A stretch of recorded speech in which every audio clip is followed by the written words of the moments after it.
Chtěli jste čerpací stanici? Je to čerpací stanice před Velkou Chuchlí, tak jdu otestovat bistro.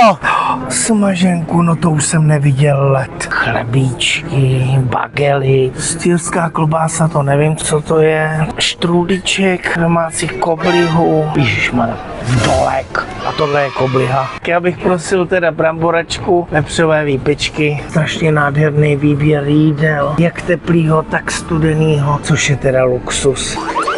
Vypadá nádherně.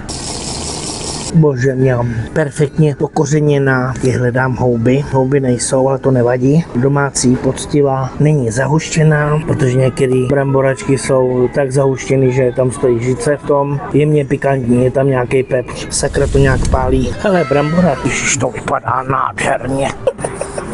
To je nádherná porce. Zelí sladkokyselý, výborný, maso měkonký, plec nebo pečeně.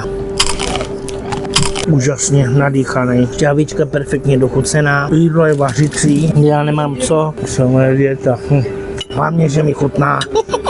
Krásný palačinky, ježišmarja, štrůdíček na domu. Polévku bramborovou za 62 korun, ale byla pěkná porce, takže super. Vepřové výpečky za 179, celkem 241 korun. Když jedete na výlet, doporučil bych se tady zastavit. Luxus. Palačinky nádherně voněly, já to prostě nevydržel.